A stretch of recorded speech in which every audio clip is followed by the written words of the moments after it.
Yeah. So chapter 12, devotional service. We know that in chapter number 7 to 12, devotional service or bhakti yoga is explained. In the first 6 chapters, 1 to 6, karma yoga is described. Then 7 to 12, bhakti yoga, and then 13 to 18, jnana yoga. So this is the last chapter of this bhakti yoga part, which is in the middle. The chapter breakdown is like, in the first 7 verses, Arjuna is asking who is better. We have already seen in chapter number 10 and 11 that Arjuna is completely convinced of the fact that Krishna is Supreme Personality of Godhead, and Arjuna also saw the universal form, and we already discussed that this is not due to Arjuna is having doubt, but it is to clarify and to convince other people and to set a example or set a standard for God, so that the different kinds of pretenders they cannot claim themselves to be God in Kali Yuga. So now Arjuna is convinced that Krishna is the Supreme Lord and Arjuna is a devotee. Arjuna is devoted. So now Arjuna is asking this question that who is better, the impersonalist or the devotee? So obviously Arjuna knows, but still he wants to hear from Krishna, because when Krishna will speak, then it will be recorded in Gita and it will be followed. So who is better, the devotional service, who are engaged in devotional service, or the impersonalist? Then Lord answers that obviously the devotees are better, and then different processes or different stages of or different grades of devotional stages are explained. The first, which is the best way to do devotional service, that is always fix your mind on Krishna. If you cannot do that, fix your intelligence at least. And if you also cannot do that, then try to fix your mind. If you cannot do that, then work for me. If you cannot work for Krishna also, then you just give up the results of your works and do niskam karma. So this is the different stages of devotion, and then from 13 to 20, the qualities of a devotee is explained which endear the devotee to Krishna. So this is actually hardcore bhakti yoga. First of all, the glory of a devotee in comparison to impersonalist is explained. Then different stages of devotion and the qualities of devotee. So let us begin. ॐ अज्ञानतिमिरान्धस्य ज्ञानञ्जनशलाकया चक्षुरुन्मिलितं येन तस्मै श्रीगुरवे नमः। श्रीचैतन्यमनोभीष्टं स्थापितं येन भूतले स्वयंरूपा कदा मह्यं ददाति स्वपदान्तिकम्। वन्देऽहं श्रीगुरो श्रीयुतापदकमलं श्रीगुरून् वैष्णवांश्च श्रीरूपां साग्रजातं सहगना रघुनाथान्वितं तं सजीवम् साद्वैतं सावधूतं परिजनसहितं कृष्णचैतन्यदेवं श्रीराधाकृष्णपादान् सहगना ललिता श्रीविशाखान्वितांश्च नमां विष्णुपादाय कृष्णपृष्ठाय भूतले श्रीमते भक्तिवेदान्तस्वामिनिति नामिने नमस्ते सारस्वते देवे गौरवाणी प्रचारिणे निर्विशेषशून्यवादी पाश्चात्यदेशतारिणे नमो महावदन्याय कृष्णप्रेमप्रदायते कृष्णाय कृष्णचैतन्यनाम्ने गौरत्विषे नमः। हे कृष्णा करुणा सिन्धो दीनबन्धो जगत्पते गोपेश गोपिका कान्त राधा कान्त नमोस्तुते। तप्त काञ्चन गौराङ्गी राधे वृन्दावनेश्वरी वृषभानुसुते देवी प्रणमामि हरिप्रिये। नीलाचला निवासाय नित्याय परमात्मने बलभद्रा सुभद्राभ्यां जगन्नाथाय ते नमः। पञ्चकल्पतरुभ्यश्च कृपा सिन्धुभ्य एव च पतितानां पावनेभ्यो वैष्णवेभ्यो नमो नमः। जय श्री कृष्ण चैतन्य प्रभु नित्यानंद श्री अद्वैत गदाधर श्रीवासादि गौर भक्तवृंद। हरे कृष्णा कृष्ण कृष्ण हरे हरे, हरे Ram Ram Ram Hare Hare. So 12.1, Arjuna is asking. Arjuna uvacha एवं सततयुक्ता ये भक्तस्त्वं पर्युपासते ये चाप्यक्षरं व्यक्तं तेषां के योगवित्तमा. Arjuna inquired, which are considered to be more perfect, those who are always properly engaged in your devotional service, or those who worship the impersonal Brahman, the unmanifested? So Arjuna is having clear understanding about the supremacy of Krishna. Now this question is based on how to approach Krishna. Krishna is supreme, that's fine, but how to approach Krishna? In personal form as a devotee or in the impersonal form as a impersonalist? Which is better? Although Arjuna knows the devotee is better, that is why Arjuna is also a devotee, he is not impersonal. Still, for clarification and convincing other to set an authoritative statement, he wants that Krishna only delineate this. Who is better? Sri Bhagavan Uvacha. So now Lord is answering. मय्यावेशमनो येयं नित्ययुक्ता उपासते श्रद्धया पारयोपेतस्ते मे युक्ततमो मता.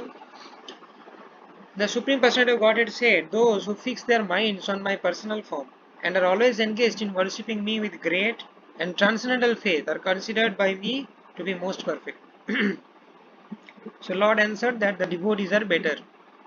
Devotees are not better only, they are best. जे त्वक्षरम् अनिर्देश्यम् अव्यक्तं पर्युपासते सर्वत्रगम् अचिन्त्यं च कुतस्थम् अचलं ध्रुवम् सन्नियम्येन्द्रियक्रमं सर्वत्र समबुद्धया त्रेपप्नुवन्ति मामेव सर्वभूताहिते रताम्. But those who fully worship the unmanifested, or the Lord is talking about the impersonalist, that which lies beyond the perception of the senses, all pervading, inconceivable, unchanging, fixed, and the immovable, the impersonal conception of the absolute truth. So these are the different attributes of impersonal Brahman, which lies beyond perception of senses, all pervading, inconceivable, unchanging, fixed, immovable. And those who worship this impersonal aspect by controlling the various senses and being equally disposed to everyone, such person engaged in the welfare of all at last achieves me. At last means they have to do lots of hard work. They have to do many, they have to take a convoluted path and ultimately they come to me. So Lord is hinting us that why don't you directly come to me? At last you are coming to me only. Because you cannot stay in Brahmajyoti. Brahmajyoti is not a place to permanently stay. You have to fall down again from Brahmajyoti. So ultimately you come to me. So why not come through devotional service? क्लेशोऽधिकतरस्तेषाम् अव्यक्त आशक्तचेतसाम् अव्यक्ता हि गतिर्दुःखम् देहवाद्भिरवाप्यते. For those whose minds are attached to the unmanifested impersonal feature of the Supreme, advancement is very troublesome. So this is a profound statement. Lord is telling, if you are an impersonalist, your advancement is very difficult. To make progress in that discipline is always difficult. The path is very difficult for those who are embodied. So Lord is discouraging this path of Jnana Yoga or impersonalism. This is not good. You will only get miseries, and ultimately you cannot stay permanently in Brahmajyoti also. You have to again come back to Bhakti Yoga and then go to Krishna. So why not go directly? ये तु सर्वाणि कर्माणि मयि सन्न्यासमत्परा अनन्येनैव योगेन मम ध्यायन्त उपासते तेषामहं समुद्धर्ता मृत्युसंसारसागरात् भवामि नाचिरत्पार्था मय्यावेशितचेतसाम्. But those who worship me, giving up all their activities unto me and being devoted to me without devotion. So Lord is talking about the devotees engaged in devotional service and always meditating upon me, having fixed their minds upon me, O son of Pritha. For them, I am the swift deliverer from the ocean of birth and death. So Lord is telling, the devotee gets delivered swiftly. But for a Jnana Yogi impersonalist, the path is convoluted and it takes time. It may take millions of lifetimes also. Bahunam janmanam ante jnanavan mam prapadyate. Vasudeva sarvamiti samahatma sudurlava. So Lord clearly explained that, okay, Wonderful. So here we see that Lord clearly explaining about how this Bhakti Yoga is best and what are the demerits of this impersonalism. Just a minute. Let me do it advanced view.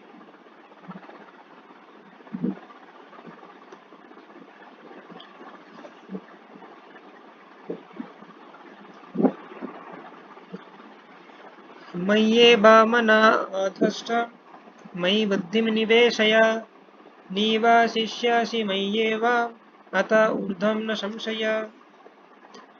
So now there are different stages of devotional service explained. So Krishna is gradually starting from first class devotion. Then gradually he is decreasing the standard. If you cannot follow this standard, follow this. If you cannot follow this, follow this. So these are different stages or different class of devotional service which we can do. So the first class devotional service is just fix your mind upon me. Always think of Krishna, the Supreme Personality of Godhead, and engage all your intelligence in me. Thus, you will live in me always without a doubt. So fix your mind, intelligence, everything in Krishna. So that is the best one can do. Okay. Then the next stage.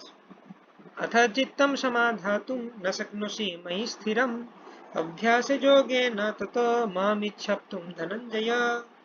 My dear Arjuna, O winner of wealth, if you cannot fix your mind upon me without deviation, then follow the regulative principles of Bhakti Yoga. In this way, develop a desire to attain me. So actually, different acharyas give different explanation to these verses. Vishnu Chakravarti Thakur says, in this verse also, there are two stages mentioned. First stage is Mayeva Mana Advasya. Then second stage is My Buddhim Niveshaya. So, if you are able to always think of Krishna within your mind, so you are giving Krishna your mind, then that is the best. If you cannot give your mind, give your intelligence. So now here is a thing to understand, that why engaging mind in Krishna's service is greater than engaging intelligence in service of Krishna. Which is more difficult?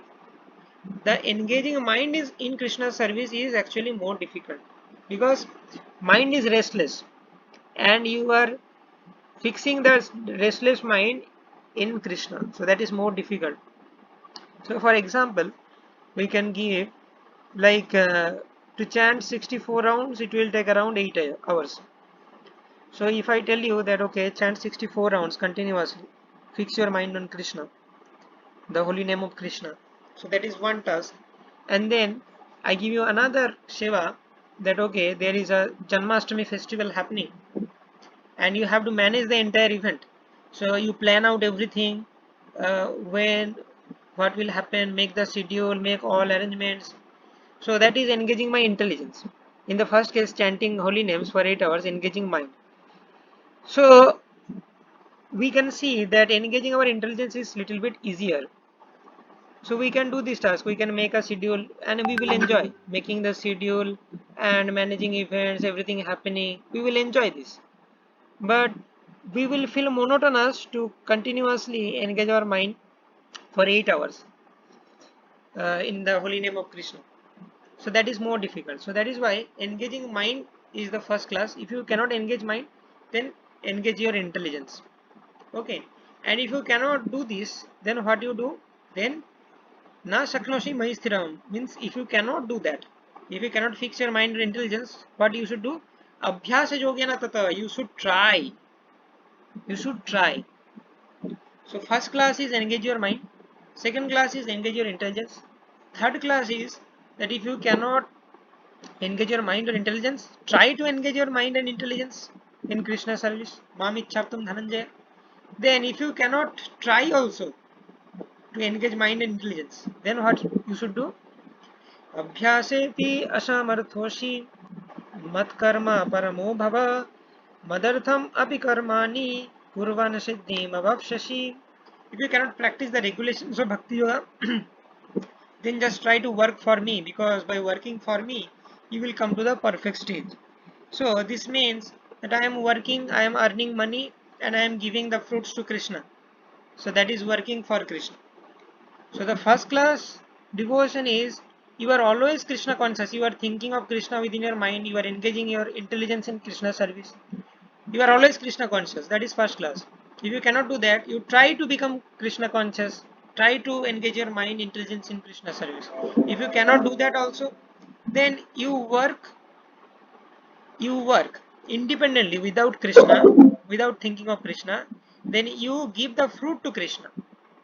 So first class, in the first class category, you are always Krishna conscious, but in this category, you are not always Krishna conscious. While you are working, you are not Krishna conscious, but you are giving the fruits to Krishna. So that is why the Krishna is decreasing the standard. Then if you cannot do that also, अथैतद् अप्यशक्तोषि कर्तुम् मद्योगमाश्रिता सर्वकर्मफलत्यागं तथा कुरु यत्नवान्. If, however, you are unable to work in this consciousness of me, then try to act giving up all results of your work and try to be self-situated. So if you cannot do that also, that means you work and you are offering the fruits to Krishna, then at least if you are not able to do that, means you are working but you are not able to offer the fruits to Krishna, then what you should do? You should at least abandon the fruits of your work. You should not be attached to the fruits of your work, at least. If you cannot give the fruits to Krishna, then at least don't be attached to it. Do for some higher cause.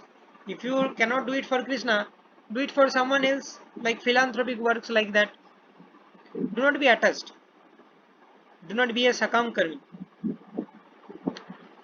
श्रेयो हि ज्ञानमभ्यासात् ज्ञानाध्यानं विशिष्यते ध्यानात् कर्मफलत्यागस्त्यागः. If you cannot take to this practice, then engage yourself in the cultivation of knowledge.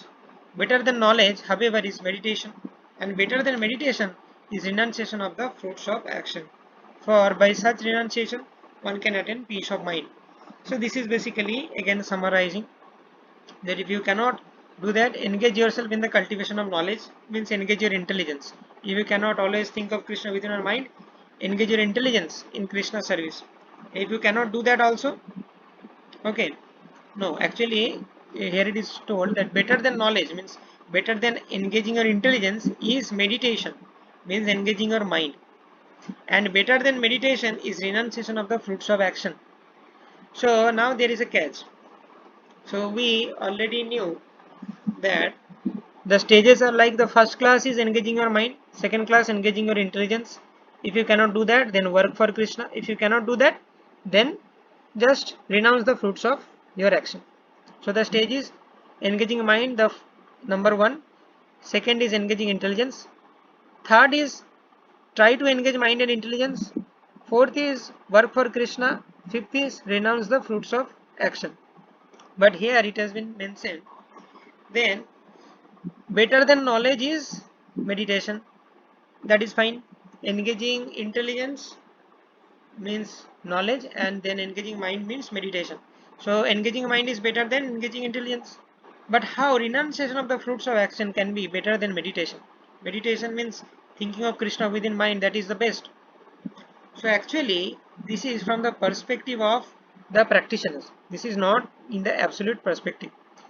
Like the practitioner, if that practitioner is not able to do meditation, or he cannot fix the mind on Krishna, then it is better to renounce the fruits of action. So it is from the perspective of the practitioner. So like if you are not capable to lift 50 kg, then it is better for you to lift 25 kg than to do nothing. So in that sense it has been mentioned. Now we are entering that section where different qualities of a devotee is mentioned, which endear the devotee to Krishna. Adveshta sarvabhutanam maitra karuna eva cha nirmamo nirahankara shamadukha sukakshami santushta satatam yogi yatatma deda nischaya mayyarpita mano buddhir yo madbhakta shame priya. One who is not envious but is a kind friend to all living entities. Adveshta sarvabhutanam, who does not think himself to be proprietor and free from false ego. That means compassionate to all living entities. Maitra karuna evacha. Nirmamo nirahankar. Nirmamo means nothing is mama. Mama means mine. Nirmama means nothing is mine. This consciousness. Nirahankara, not proud. Free from false ego, who is equal in both happiness and distress. Sama dukkha shukha kshami. Sama dukkha shukha. Equal in happiness and distress. Shami means always forgiving. Tolerant, forgiving. Then santushta satatam yogi. Santushta means always satisfied. Then self-controlled. Yayatma, Yatatma, Dridha Nishchaya. Yatatma means self-control. And engage in devotional service with determination. Mai arpita manobuddhir. Dridha Nishchaya, Mai arpita manobuddhir. With determination engaged in devotional service.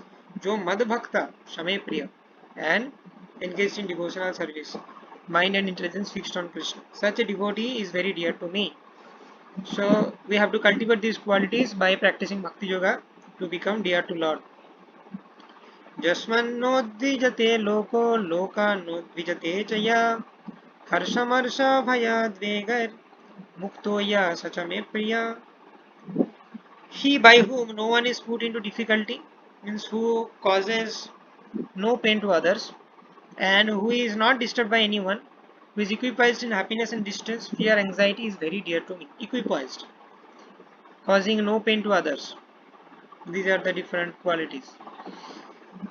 अनपेक्षा शुचिर दक्ष दासीनो गताव्यता सर्वारंभ परित्यागी जो मद भक्त शमे प्रिया.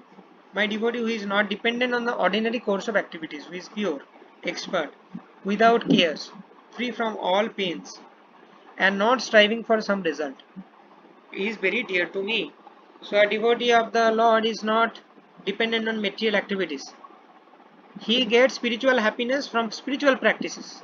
He is not dependent on the material aspects or materialistic activities for happiness. Devotee is pure expert without cares. He does not care for the fruits of action.